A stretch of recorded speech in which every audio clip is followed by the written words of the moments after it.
Hey guys, my name is VaulSC. Hope that you are doing very well. I would like to announce that the Tabletop Simulator Campaign, known as Operation Wraithstar, has concluded. It's all over. 3 weeks, 3 rounds, a lot of hype build-up, chat, a lot of violence, a lot of conflict, a lot of games of infinity, and we have an outcome. It is Pan-Oceania who are your campaign conquerors.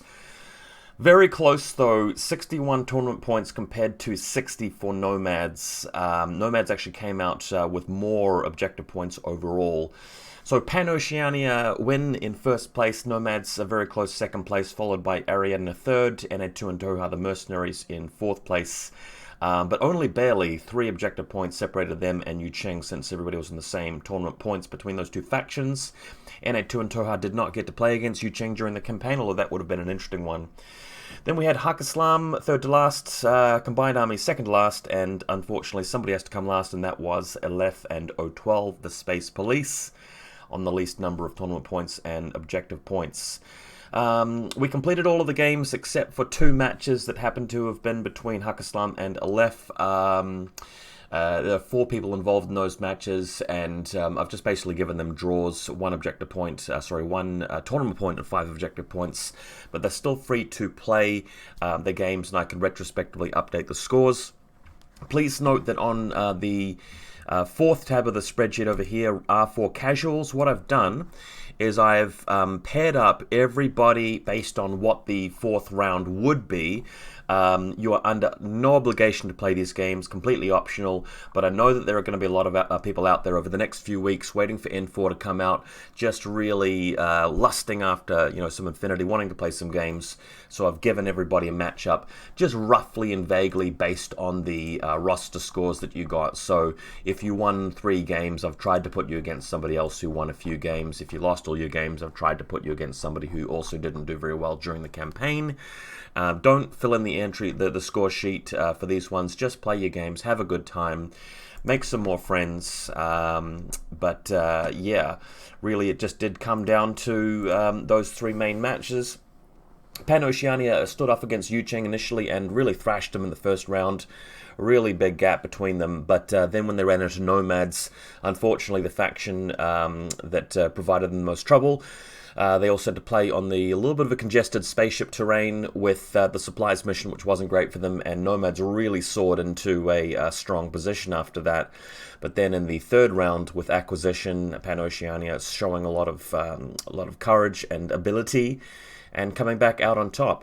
There was one final match played between Brother Spanker and Aeon. Aeon initially couldn't make it, so I had to delay the conclusion of the league a few days, just because I really didn't want the final match that really determined it all to be based on some sort of default awarding of points to one faction or another. That would have been disappointing for everybody. So big shout out to Aeon for showing up for that one finally. Aeon did end up losing. Newer player, lost all of his games this campaign. Just a note to Aeon, if you do want to DM me and hang out for a bit, do some coaching, do a bit of upskilling, if you're keen to keep playing, I'd love to have you back for some more TTS action. So if you want a helping hand with getting the hang of things and hopefully putting some points on the board next time, I'm really keen to help out if you would like that. Of everything that we saw in this campaign, the one thing that I liked the most was that when I was looking into the secret HQ chat rooms for all of the factions, I noticed that people were actually helping each other. The experienced players were helping the newer players with their lists and their deployment, playing practice games and exploring the maps together and coming up with a plan. And that's just something that you don't see in other events. When it's a straight-up league where it's all for themselves, a free-for-all, really you just want yourself to do well, whereas in this campaign we actually saw a lot of cooperation and partnership and sharing of ideas and camaraderie and friendships built, which I thought was fantastic. By far that was the best thing in the campaign. I know that you guys could only see your own secret HQ rooms and your secret chats in Discord, but I could see everybody's chat room. I felt like NA2 and Toha were generally the loudest and most active, followed by Pano, whereas Combined Army and Aleph, maybe not so much activity there, but there's always going to be that difference. The campaign overall was decided by partly, just some factions getting a larger group of experienced players than others. One thing we allowed to happen was for whoops, just moved my cam too far. One thing we allowed to happen was for groups of people who are in the similar sort of meta to band together. So Pan-Oceania was mostly the Russians. LF and O12 had a large contingent of the guys from Latvia. The NA2 and Toha were mostly the South California and America guys, for example. That's something we may allow in future campaigns. People have generally said that they would rather play in a team if they are with people that they know and they like, they're friends with, so that was popular. But it also partly determined how well the factions did overall, which I think is okay. But I think everybody can agree that the preparation that goes in, the decisions, the helping each other play, the sportsmanship, a lot of the stuff influences the overall results in a campaign like this, and it was very close. Whereas when you have something pretty random like Beasts of War, where everybody just submits a game if they won, plays the same person over and over again, it's not really conducive to a competitive kind of competition. What am I talking about? I think you guys get the picture though. So although we may change some things next time around, I'd love to have another campaign season if you guys would as well. Although we may change some things next time around, we probably will keep a lot of the stuff the same. Everybody signs up for a faction they'd prefer, plus a secondary faction if they don't get that pick, and people will be allowed generally to sort of talk to each other and all dive into one particular faction, just so long as we have enough for every group and we can spread things around fairly evenly. That should be quite important. God, this campaign was fun. There was so much banter. Discord was just really filling up with activity before each round. I had a blast. I had tons of fun. And shout out to all of my opponents for the games I played. I must have played about half a dozen games sitting in for people who had to drop out, unfortunately. So, there's a lot of detail that I can go into, but most people know the facts. I think it's now time to turn our attention towards the survey form that everybody filled in. Which was extremely interesting. So let's just go over to it now. And we see that 56 people responded. A really decent sample size, considering that there was, 13 multiplied by 8 people in the campaign, close to 100. So the first question that we asked was, please rate your personal enjoyment of the campaign 1 to 10, with 10 being the best. Most people seem to have liked the campaign, which is extremely positive. There was one person who voted at a 3. I did talk to that person. It was more that person had a bit of a negative experience personally, had some rough games and so forth. It wasn't really a true reflection, as I found out about the event overall. He was relatively content about the actual, the matchups and the missions and the factions and so forth. Just his personal enjoyment unfortunately suffered due to his run. We had 6 people say that the campaign couldn't have been better. I actually disagree with those people. I think the campaign probably could have benefited from a few tweaks in here and there. It was our first go at it, but I really feel grateful that there were some people who just really loved this thing. For me personally, I'd probably rate it about an 8, and that's where a lot of you guys have as well. I think the campaign's obviously been very well received. We had 56 people respond. Roughly half of the people who were in the campaign, and almost everybody enjoyed it, which I'm really, really happy about. Going to the next question, what TTS events would you like to see from VaulSC? So there were 4 options. The most popular option was, I like both the league and the campaign. How about alternating between them with the league next and back to the campaign? So given that almost 2/3 of you said that, I feel like it's probably appropriate to spend the next couple of weeks waiting for N4 to come out. As soon as N4's come out and we've got a stable Army 6 to start building building our armies from, and the rules are out, we'll work really hard to convert the text on the TTS models, not just the 2D ones but the 3D ones, over to whatever the rules are for N4. We'll work really hard on that, and then we'll just launch a new league. Probably not another campaign season, although I'm really keen to do another campaign season. It'll probably be a straight up league. Everybody can just dive into it, see who's doing the best, which factions are kicking ass, and just play a good solid 5-week campaign. And then we'll go back to the actual narrative Operation Wraithstar campaign after that. I think is the best way to go.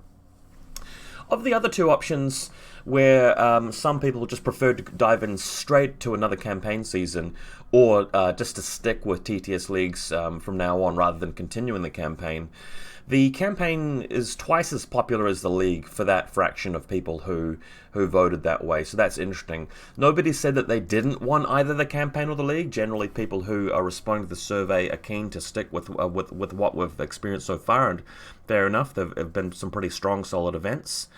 But it's interesting to me that if this graph is anything to go by, the campaign is perhaps slightly more popular and favorable to people than the leagues are. So we'll do another league, I think, just because the majority of you want to alternate. So we'll do another league. I think it'll be a 5-round league. We won't go for 6 rounds, even if there's a lot of people. We'll just burst through the 5 rounds, see who's got the most tournament points, play it in N4, and then we'll gear up for another campaign after that. If I'm still doing these events, I mean, I'm doing okay thanks to the entry fees you guys paid and some little stuff that I'm doing on the side. I've got enough money to last me without working full time for quite a while. New Zealand apparently has had a few more cases of COVID-19 just overnight, so some of us are back into lockdown again, but we should be able to get that under control. But still, it might be a little bit awkward finding employment later this year. We'll see. So, yeah, TTS League coming up next, I think, Season 3. Next question, how do you now feel about that $10 New Zealand entry fee? So, I really felt the need to ask about this because I feel like it's a really sensitive issue. I asked everybody to pay $10 New Zealand, and that money didn't go to entry fees at all. It really helped me through the time where I'm spending a lot of work doing the campaign and not really doing any work in real life for actual money. Almost 70% of you said it was appropriate, which I feel really thankful for. And then a further 21.4% of people said that people who paid it got more than their money's worth for the experience, which I'm really glad you guys feel that way. Of the 56 people who responded to this, only 3 people said that the money wasn't really justified, and only 2 people said that there shouldn't be a fee of any kind. I really respect people who are able to respond that way. I do want to point out that I did allow some people to play in the campaign even though they didn't pay that fee, and I gave preference of factions to the people who did pay a fee, and I also refunded a couple of people when they were forced to play a faction they didn't really want to play. So it generally worked out okay. I didn't have lots of people DMing me to complain. The money came through fine. It turned out that PayPal was okay for just pretty much everybody. That didn't turn out to be an issue. For the next TTS event, given that it will be a 5-week league rather than the 3-week campaign, where I have to do data entry that entire time and make maps that entire time and respond to DMs that entire time and rearrange matchups when people drop out, I think $15 is probably appropriate. I mean, it probably should be $20, but I'm still shy about charging people too much for these things. $15 New Zealand still isn't that much if you're being entertained for a good 5 weeks. You're in Discord for that time, planning on matches, meeting new people, having games, receiving customer services from me. So I think that's probably the direction we'll go. I think that I could charge more than that and people would pay. People have directly said that to me, but I definitely don't want to take advantage of anybody. I'm not trying to milk this. I'm really just trying to make it such that it will help me sustain myself so that I continue providing these events. If I go back to work full time, it'll be a lot harder for me to do this since I'll have to do that outside of my job. Basically what I've been doing over the last couple of months is getting up in the morning and just checking my DMs and responding to everybody, making everything's done smoothly, and then entering all the data, and then later in the day playing some games to fill in for opponents that dropped. Quite hard to do if you're working full time. Alright, the next one, bit of a controversial one. We're thinking of using clocks and time restrictions in future Infinity TTS events. Which of the following formats is closest to what you would accept for that? Now, this generated a lot of argument and debate in Discord, as it probably should. It is a pretty sensitive thing to talk about.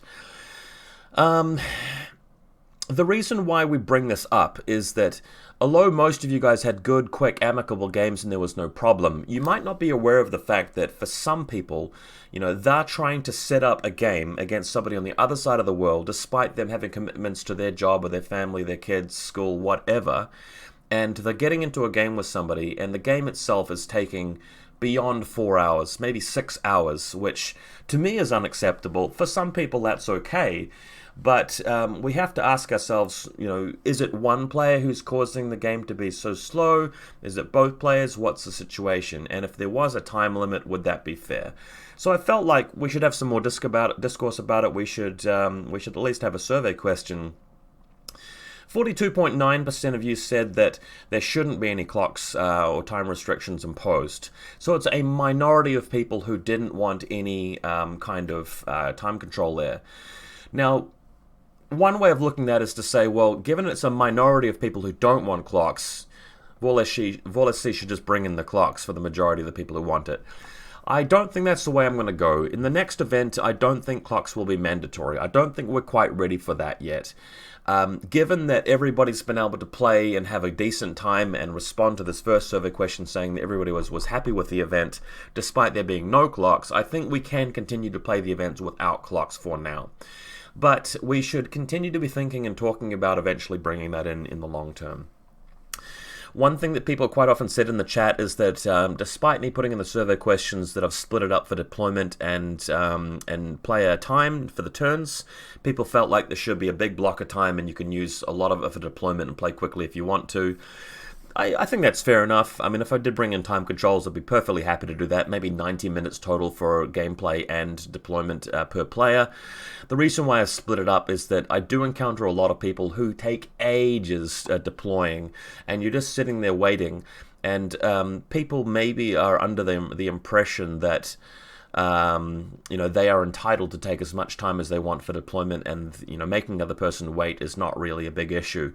Whereas in reality, it's not that much fun to sit there and wait for your opponent to really painstakingly deploy a large army list and second guess themselves and constantly be asking questions about can this see there, can this see there, just taking forever with it.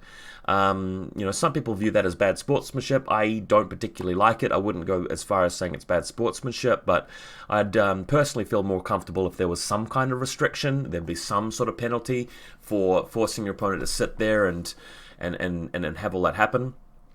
You guys might not be aware of this, but during the League Season 2, that's the event before the campaign, there was one guy who I even disqualified, just completely kicked out of the league, because that person was, besides the sportsmanship not being that great, just really taking forever. I mean, I'm talking hours to, deploy and play the turns, and really did not care less about the opponent's experience. So we need to be talking about it. We need to be talking about sportsmanship. We need to be talking about timing. But for now, I think it's okay that we don't bring in clocks and impose them. I think one or two people mentioned that they like the idea of clocks for real-life events because you've got to squeeze all the rounds in during one day. But with TTS, you've got an unlimited amount of time, and you can save the game and come back to it. I just want to make the counterpoint that not everybody has an unlimited amount of time, and not everybody can come back to the game. There are a few people who just have a set-aside time of the week, a 4-hour block, and if it's going to take more than that, they just can't really manage it, and I think we need to be fair to those people as well. All right, but we will revisit this topic in future. Next question says, even if you didn't play a game on them, please vote for 3 of the campaign maps, not the mission, the map layout is being voted on, that you thought looked most appropriate for competitive play. So, the winner in this one turned out to be Oblique Assault. That was the sort of outdoorsy map with a lot of trees in it, which was the one used for the Oblique Assault mission that Ariadna played against Alephon in round 1 in 012, and then I believe it came up again during round 2 between, I can't quite remember, I think it was Ariadna again. Oh, no, I'm thinking round 1, but it was used in multiple rounds as far as I recall. So, you guys like that style of map? That did have a lot of long fire lanes, but I did edit it right before bringing it into the map pool and closed off a few more things, but I'll try and revisit that map and look at what made it appealing to you guys. A couple of the other maps which were really quite liked were the finish line of firefight maps, although I have to wonder whether maybe it was just simply because you guys had a good experience with the mission. I did say don't vote on the mission, vote for the maps, but just remembering the games, I mean, I played in those maps multiple times. They were really good, fun maps, and quite fair and balanced, so I think it's appropriate that they got the votes. We also had Supplies pick up 21 votes. That was not created by me, but by Bad Lazor. A lot of people commented on it, said that it looked good and played well, and just want to congratulate Bad Lazor for having such a good, well-received map from everybody there. The three maps that were not created by me were Annihilation, that was Wyrok No Die, Supplies, and Acquisition. Acquisition didn't get a lot of votes, but I think that was, a few reasons. Number one, the mission sucks. Number two, it was quite an open map. And number three, don't forget, I did tamper with the map a little bit myself. I made the red side a little bit stronger. I personally wanted one side to be really strong because the difference between choosing second turn outright and choosing deployment zones made it a bit more thought-provoking, was the plan there. Info Sweep did really badly. That was a bit of a poorly designed map when I look back at it. I tried to factor in the rules around the objective room, but nobody really played it on it anyway, so we can gladly put that one behind us. Place a check mark next to the campaign features that you liked and that you think ought to be retained in future campaign events. Now, there were a lot of these, but let's just look at the most popular ones, which I'll try to bring in for next time. The idea that some of the maps in the pool are designed by people other than me, that received a lot of votes from you guys, so in future I will try to reach out to people who make really good maps. I probably still will edit them a bit, but it's good to have, a variety of maps under different designs according to you guys, so we will try and honor that. The leaderboard is decided by overall like tournament points and objective points rather than wins. You guys like that, so we'll keep that.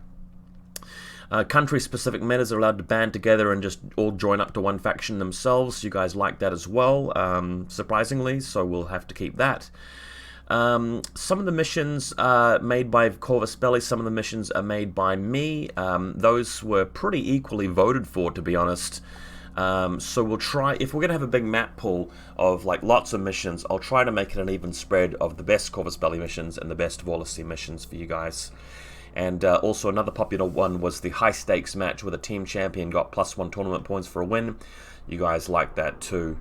The least popular one was having two different factions playing the same map in the same round, so we'll try and avoid that happening in future. And what was this one over here? The defensive fire teams was a little bit mixed, just slightly over 50% for that one. Players changing their faction later into the event. People weren't too keen on that either. So I think we can take a lot of that on board. Next up, did you read the Operation Wraithstar stories? What did you think of them? So as you guys may or may not be aware, I took the time to write 2 pieces of creative writing fiction for the event, sort of fluff sort of stuff. There was the first installment where the CSU is in the factory that builds a variety of different things, and she's the bodyguard for a director of Sweetech Corporation, and there's an assassination attempt. I won't spoil the story, but there was that one, and then of course there was the Moonbase event where Pan-Oceania, the Military Orders Knights, have a showdown with Yu Ching. It takes a bit of effort to do that kind of creative writing. I don't know if you guys know this about me, but I've written 4 amateur novels in my past. I used to go to a writers club very regularly, and I took a course in creative writing at university. I've put a lot of time and effort into getting better at creative writing, but creative writing's still really, really difficult, and most people that attempt it aren't very good at it. When I looked at, for example, the short story competition that was done online a while back, and I read some of the winners' material, I didn't particularly like what I read, just because again, creative writing's hard. It's very difficult to do a really, really good job with it. And I'm always suspicious that even though I've had a lot of practice and I've really put a lot of effort into getting good at that kind of thing, generally probably a lot of people won't like it, the stuff that I come up with, unless it's really good quality. So I wanted to include this survey question just in case, you know, a lot of people did like it or didn't like it. That sort of tells me whether I should put more effort into putting some more of these installments out there for people to read. 56.4% of you said I read them, liked them, and hope to see more of these. So given that that's an audience of, you know, 30-odd people, I don't mind doing some more of these stories, but your feedback's really important. If you want me to continue putting out creative writing, I'm happy to. It just takes a lot of effort. I've got ideas for more installments and continuing the narrative, and when we bring the campaign back in, it will sort of tie in with what happens. So happy to do that. 20% of you said that you looked at it and didn't like it. Totally feel you there. I mean, when I look at other people's creative writing, I often have a negative reaction, go, okay, well, this isn't particularly good. There are problems with it. I'm not very inspired to read it. And another 23.6 of you said that you didn't know about them or just wasn't your thing to go and look them up, which can totally understand. Totally understand. Alright, place a check mark next to the following potential features for the campaign, the next campaign that you think sound cool and would like to see happen in a future event. The most popular one by far is that every faction is assigned a list of secret narrative-style objectives which they can kind of complete, and that turned out to be so popular that I can assure you that we'll be doing that next time. One interesting thing about this campaign is that the group for NA2 and Toha, those guys came up with their own bounty chart in a Google spreadsheet, and they had little objectives to complete each game that didn't really relate to the campaign mechanics themselves. So they had to keep track of how many viewers they got in spectating the games, for example. By the way, all of the games in this campaign that were streamed, really popular because people are so invested in whether their allies and their friends and their teammates do well or not. So we had much higher viewership in the Twitch and Discord streams. And they also played upon that by making it kind of a thing where they keep score. But they also had to do a bunch of other things relating to booty and relating to killing particular things and completing something in front of the HVT. So what we'll do next time is that there will be a secret list of things that the faction can try and complete, and each faction will have that.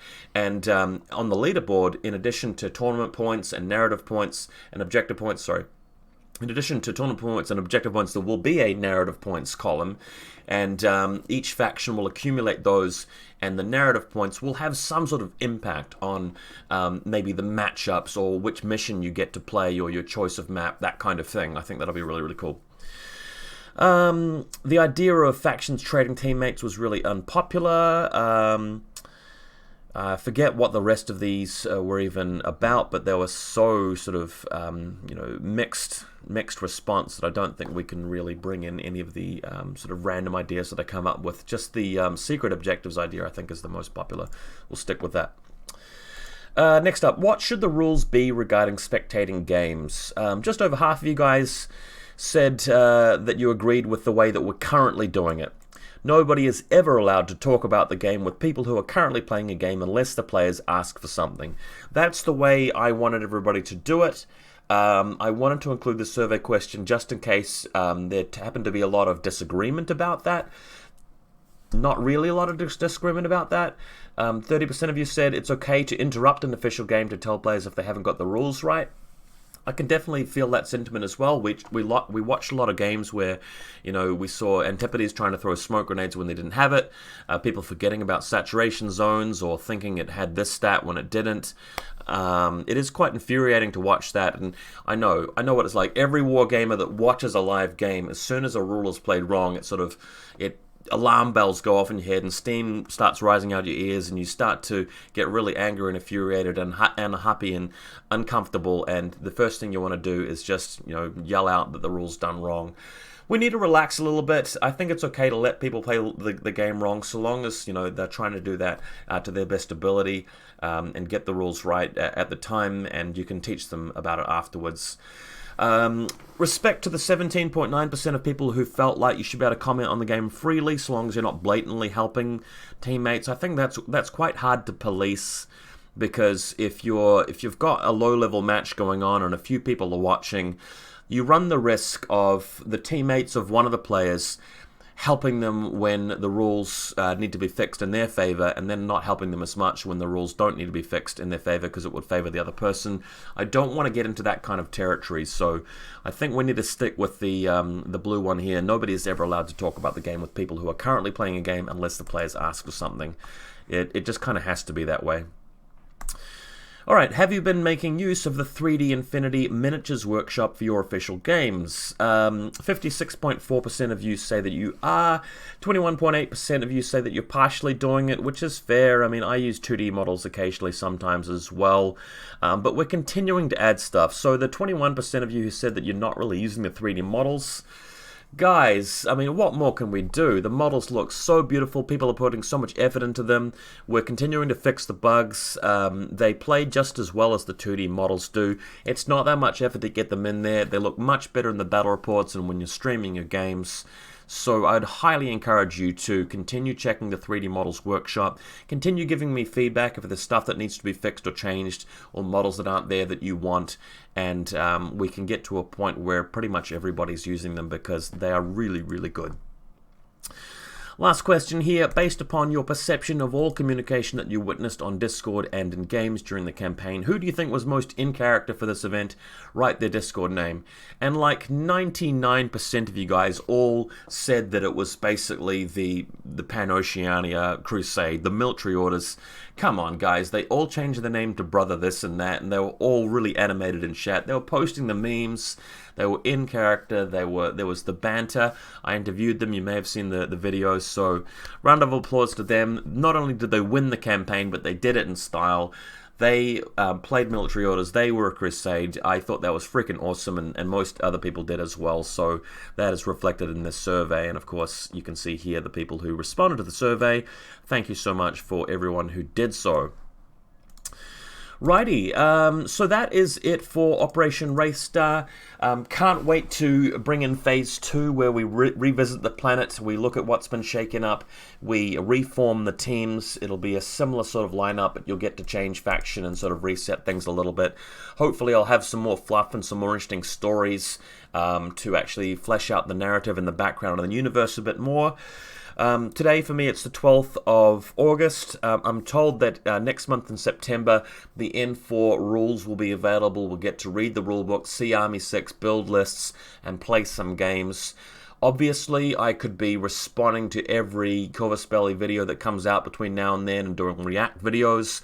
I'll do a little bit of that this weekend. I might do just a bit of a roundup and an overall sort of projections, reactions so far, but I'm going to try to lay low for a bit and just wait for them to come up with like a full picture, because when you look at the new stuff coming out, you go, okay, SMGs, hacking devices seem to be cheaper, but we don't know what's changed about hacking and about SMGs, and we don't know why, you know, BTS is not in multiples of 3 anymore. We don't know, you know, what's going to be, you know, in all of the sectorials. Yes, you can see what's in Starmada, for example, but you don't know who their opponents are going to be, and the strength of a particular faction is always relative to the meta and what else is available, who your toughest matchups are. So because we can't really commentate on that at the moment, my role as an experienced and as an advanced commentator on game balance can't really do my job at the moment just because I don't have all that information. So we'll do some lighthearted reacts soon, but just wait out for the full story in September where we'll start to go through and we'll hammer out the faction reviews and the breakdowns and the strategic stuff, and we'll really, you know, bulk it out at that time. I really look forward to it. So continue to chat with me in Discord. We'll play some casual games. Let me know your feedback. And guys, thank you so much for being in the campaign. I really appreciate it.